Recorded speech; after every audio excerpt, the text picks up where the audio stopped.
հարմար է։ Տիկին Մելոյան Facebook-յան ձեր էջում գրառում կարդացի քաղբանտարկյալ այսպես եզրի հետ կապված, պարզաբանել եք, որ դա այսպես մեկից մեկ համընկնում է իրավիճակի հետ։ Ինչու միջազգային արձագանքը այս պահին ադեկվատ չէ, համարժեք չէ։ Այդ պարագայում, եթե ձեր նկարագրած սիտուացիան է իսկապես։ Եթե թույլ կտաք, մի հատ նորից անդրադարձ կատարեմ գրառմանս, ինչ է այսօր տեղի ունենում, այսօր դատաքննություն է Սամվել Կարապետյանի խափանման միջոցի երկարաձգումը քննելու, այսինքն կալանքը երկարաձգելու վերաբերյալ։ Սամվել Կարապետյանը մոտ 4 ամիս է արդեն ապօրինաբար ազատազրկված է և Սամվել Կարապետյանը դասական քաղաքական բանտարկյալ է։ Դա իմ եզրահանգումը չէ, ես տվել եմ Եվրոպայի խորհրդի խորհրդարանական վեհաժողովը 2012 թվականին ընդունել է 1900-րդ բանաձևը, որով տվել է քաղաքական բանտարկյալ հասկացությունը։ Քաղաքական բանտարկյալ հասկացությունը ունի 5 կոմպոնենտ, ու եթե դրանցից թեկուզ մեկի առկայությունը կա, մարդը համարվում է քաղաքական բանտարկյալ։ Օրինակ, Եվրոպական կոնվենցիայի իմաստով մարդու իրավունքի իրացումը սահմանափակելու նկատառումով են նրա նկատմամբ խափանման միջոց կիրառել։ Այս դեպքում ինչ է տեղի ունեցել, Սամվել Կարապետյանը իր խոսքի ազատությունը իրացնելով, հաշվի առնելով մեր երկրում եկեղեցու դեմ հետապնդումները, ընդամենը 2 րոպեանոց հարցազրույց է տվել և ասել է, որ կանգնելու է եկեղեցու կողքին իր ձևով, մեր ձևով եզրույթներն է ասել, անմիջապես դրանից հետո մարդու նկատմամբ իրավական գործընթացներ են մեկնարկել։ Այստեղ ակնհայտ է քաղաքական նպատակաուղղվածությունը, որովհետև էլի տեսական ակնարկան է, երբ մարդը խոսք է ասում, իր խոսքը հանցակազմը ընդհանրապես 4 բաղադրիչ ունի, օբյեկտ, օբյեկտիվ կողմ, սուբյեկտ, սուբյեկտիվ կողմ, մենակ երբ նույնը Միքայել Սրբազանի պարագայում, եթե մարդը ինչ-որ հարցազրույց է տալիս ու ինչ-որ եզրահանգում է կատարում, բավարար չէ մարդու խոսքը, պետք է իրավապահ մարմինները բերեն փաստական հանգամանքներ, որ այդ մարդիկ իրենց խոսքին ուղղված կոնկրետ գործողություններ են կատարել։ Այս դեպքում Սամվել Կարապետյանը ասում է, մեր ձևով կմիջամտենք,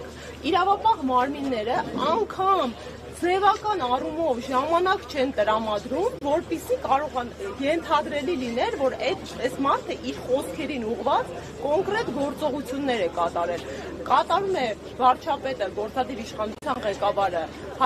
անմիջապես Facebook-յան գրառումներ, իրավապահ մարմինները ուժի ցուցադրելու նպատակով գնում են մարդու առանձնատուն խոզարկություն իրականացնելու միտումով, իրար հետևող քաղաքական հրահանգավորված գործընթացներ։ Արդյունքում մարդը ազատազրկվում է։ Ու եւ այդ ԵԽԽԲ բանաձևը մյուս կոմպոնենտներով, եթե օրինակ այս մեղադրանքը իրանից միջին ծանրության պետք է ենթադրել ու ընդհանրապես խափանման միջոցները մեր երկրում ունեն տեսակներ ու պետք է կիրառվեն ըստ նպատակահարմարության։ Օրինակ խափանման միջոցը գրավը, վարչական վերահսկողությունը, տնային կալանքը ու դրանցից ամենածանրն է կալանքը։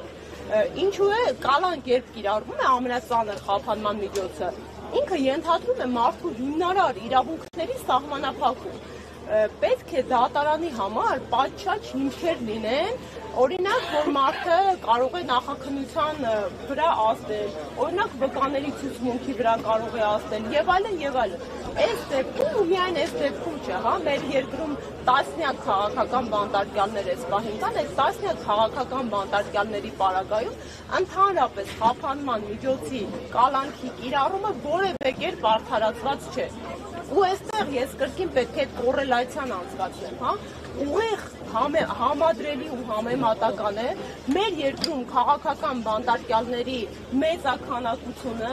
ու նրանց կալանքի տակ գտնվելու իրավիճակը մեր երկրում սրընթաց կերպով աճող հանցագործությունների քանակի ու տեսակների հետ։ Վերջին 7 տարիներում մենք ունենք հանցագործությունների տեսակներ, որոնք հարյուրավոր անգամներ են աճել, տոկոսային հարաբերակցությամբ տասնյակ տոկոսներ։ Արդյոք սրանք համադրելի չեն, այսինքն արդյոք այն պատճառով, որ ամբողջ իրավապահ մարմինների ուշադրությունը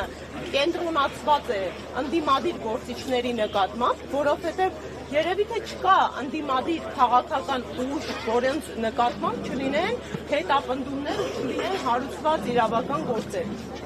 Արդյոք այս ամենը ուղղակիորեն փող պայմանավորված չէ։ Հիմա այդ նույն ԵԽԽԲ բանաձևի տարերից մեկը ասում է, հա, եթե մարդու նկատմամբ այդ իրավիճակում ավելի ծանր պատժամիջոց է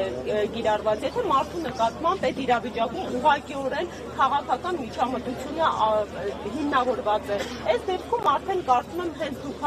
լրատվական համայնքը դեք ականատես եղել եւ շրջանառել մեր երկրի վարչապետի Նիկոլ Փաշինյանի տասնյակ գրառումները Սամվել Կարապետյանի հետապնդում ենթադրվող։ Այսինքն ուղղակիորեն հիմնավորված է, որ Սամվել Կարապետյանը հանդիսանում է քաղաքական բանտարկյալ ու հանդիսանում է քաղաքական բանտարկյալ ԵԽԽԲ անդամ 46 պետությունների տրամաբանությամբ։ Ինչու միջազգային արձագանքը ակտիվ չէ, միջազգային արձագանքը կարծում փակ դռների հետևում, ինչու ոչ նաև արդեն ներառված մեր միջազգային իրավունքի մասնագետների գնահատմամբ կարծում երեք ինքներդ ներկայ եք Ռոբերտ Ամստերդամի ասուլիսին, առաջի փաստաբանը չէ, հա, մենք նաև ունեցել ենք Ռուբեն Վարդանյանի դեպքը ու այլ արձանագրենք, որ Հայաստանի հետ սերտ կապ ունեցող Հայաստանից ցանկացած երկու աշխարհում ունենք միլիարդատեր ունենք, ովքեր Forbes-ի ցուցակում գրանցված են, ու երկուսն էլ այս պահին դա մեր պատմական ամոթն ու ողբերգությունն է, որ գտնվում են անազատության մեջ, մեկը Բաքվում, մյուսը մեր հայրենիքում Հայաստանում։ Ինձ բազմաթիվ գործընկերներ են զանգահարել Սամվել Կարապետյանի ապօրինի կալանավորման գրվագից հետո ու հարցնում են, արդյոք դա ճիշտ է, որ ձեր ֆիլանթրոպիստը, բարերարը, բարեգործը հիմա ձեր երկրում ազատազրկված է, որովհետև մարդկանց համար անգամ երբ ինքը ու հատկապես երբ ինքը ժողովրդավար հասարակության, եվրոպական, ամերիկյան հասարակությունում է բնակվում, իրենց ուղեղը չի տեղավորվում, հա, ինչպես կարող է մի մարդը, ով այս երկրի ներկայացնող դեմքն է հանդիսանում, ով այդքան ներդրում ունի իր երկրում, կարող է ազատազրկված լինել հենց իր հայրենիքում։ Սամվել Կարապետյանը կարող էր ազատազրկվել օրինակ, հա, Ռուսաստանի Դաշնությունում, Ամերիկայում, Ֆրանսիայում, ու մենք հայերս պետք է ոտքի կանգնենք ու պայքարենք, բայց այն, որ այսօր տեղի ունենում իրավիճակ, որ մեր մեծահունում բարերարը ում անելիքները հիմա սկսել են ստիպած իր ընտանիքն ու մերձավորները գույքագրել, հա, թե ինչեր է մինչ օրս կատարել, որովհետև իրական բարեգործությունը չհնչեցված բարեգործությունն է ու այդպես էլ եղել է։ Հիմա այդ բարեգործությունները փորձում են պախարակել, փորձում են անվանարկել ու ստիպված իր մերձավոր միջավայրը հետ հայացքով հավաքագրում է դրվագներ, թե այս մարդը Հայաստանում ինչ է արել ու արել է մոտ $1 միլիարդ բարեգործություն։ Հասկանում եք մասշտաբը, դա մեր բյուջեի ահռելի մասն է կազմում, մոտ քառորդ չափի պետական բյուջեի, այդ մարդը միայն ներդրում է կատարել իր հայրենիքում։ Ու այն իրավիճակը, որ մենք հիմա կանգնած ենք հակակոռուպցիոն դատարանի բակում, հա, այդ զավեշտ է, այդ համահրանք է մեր պետության ժողովրդավար ու իրավական տարերին, որովհետև երբ որ մարդը շուրջ $1 միլիարդ դրսում ունենալով իր հիմնական ակտիվը բիզնես, հա, ներդրումները, ներդրում է կատարում, իրեն մեղադրել ինչ-որ փողերի լվացման դրվագներով, ու դա կանխատեսել էր, հա, ես առաջի օրը դատարանում, երբ նրան կալանավորեցին, ասի հիմա կտեսնենք ինչպիսի դրվագներ են գործին ավելացնելու, որովհետև քաղաքական իշխանության հրահանգավորման եւ վախի արդյունքում նպատակ կա մարդուն ընդհանրապես մեկուսացնելու ու կրկին ընդգծում են կալանքը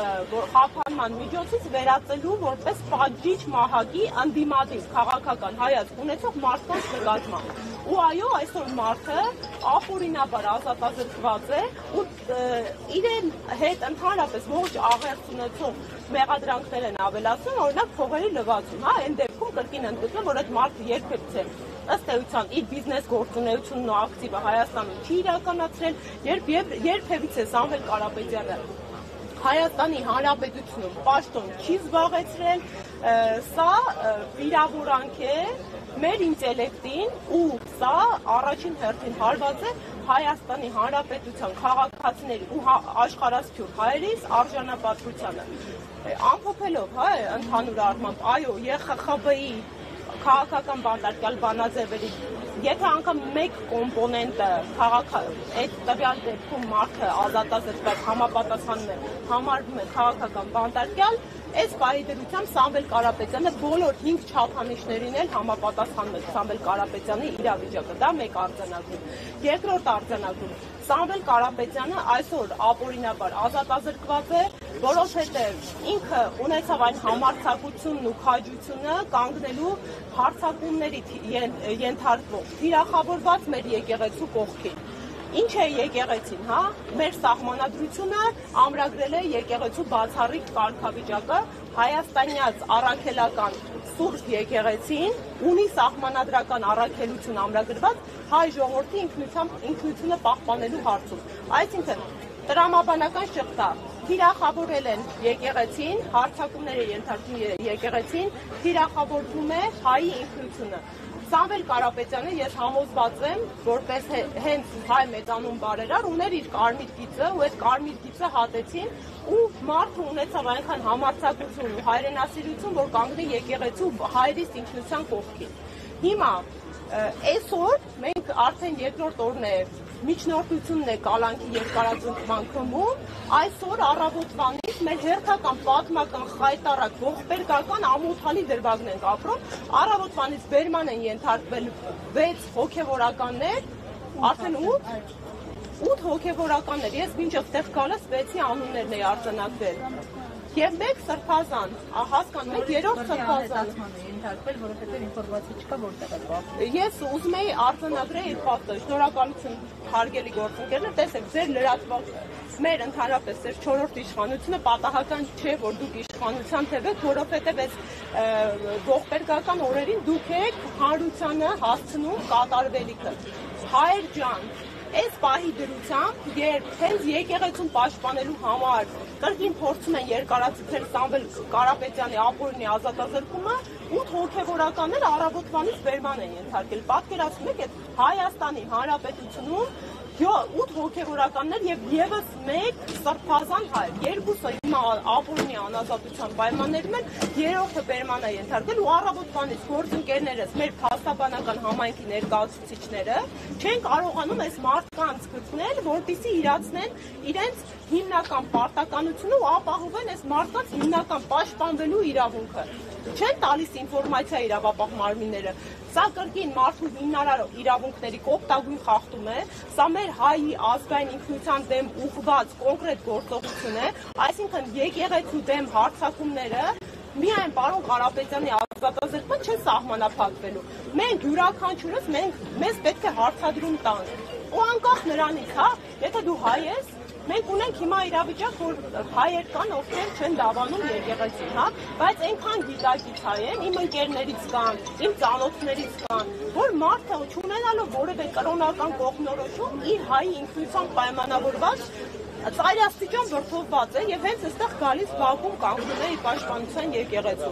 Հիմա յուրաքանչյուր հայ իրան պետք է հարցադրում կա։ Հիմա նորմալ է ձեր համար, որ առավոտյան զարթնել եք ու 8 հոգևորականի փաստացի առևանգել են, որովհետեւ իրավապահ մարմինները օրենքով ունեն գործողությունների հստակ ընթացակարգ։ Եթե մարդուն բերման են ենթարկվում, պետք է նա իրազեկվի, պետք է նրան թույլ տան իր պաշտպանության իրավունքը իրացնի։ Այս պայմանությամբ մեր 8 հոգևորականները առևանգված են, նրանց չեն թույլ տալի իրացնել իրենց պաշտպանության իրավունքը, ու այս պահի դրությամբ տեղի ունենում եկեղեցու խուսարկություն։ Այս ամենը մտնելու է հայոց պատմության մեջ որպես մեր ողբերգական ամոթալի խայտարակ էջեր, ու մենք լինելու ենք այն անփառունակ սերունդը, ովքեր թույլ են տվել, որ իրենց օրոք այս խայտարակ ապօրինությունները տեղի ունենան։ Ես հիմա կրկնեմ, հա, այդ միտքը, մենք իրավաբաններս հիմա մարտիկներ ենք առանց զենքի մարտի դաշտում ու չենք նահանջում, որովհետև մեր թիկունքում ինչքան էլ որ մենք անզեն ենք ու հարվածներ ենք ստանում, շատ կարևոր արժեքներ են, հա, մեր մասնագիտական արժանապատվությունն է, որովհետև նորմալ չի, որ իմ երկրում հիմա մարդուն զուտ երկու խոսքի համար բերեն եւ 4 ամիս ազատազրկեն։ Նորմալ չի, որ իմ երկրում սրբազան հայրեր են ապօրինաբար դատվում, նորմալ չի, որ իմ երկրում այսօր 8 հոգևորական, ես արթնացել եմ, բնականon կյանքս եմ փորձում վարել, բայց 8 հոգևորականների առևանգել են իրավապահ մարմինները ու մենք չգիտենք ինչպես կազմակերպել իրենց պաշտպանությունը։ նորմալ չի, որ իմ երկրում, երբ սրընթաց հանցագործությունների աճ է գրանցվում, եկեղեցին խուզարկում են։ Այս ամենը նորմալ չի, ու ամեն հայ պետք է իրեն հարց տա, իր նորմալ չի սահմանը որն է ձեր կարմիր գիծը։ Երբեք դուք ոտքի կանել, որովհետև երբ արդարադատությունը այսքան նահանջում է, իրավունքի երակայությունը այսքան անկում է ապրում, դուք չեք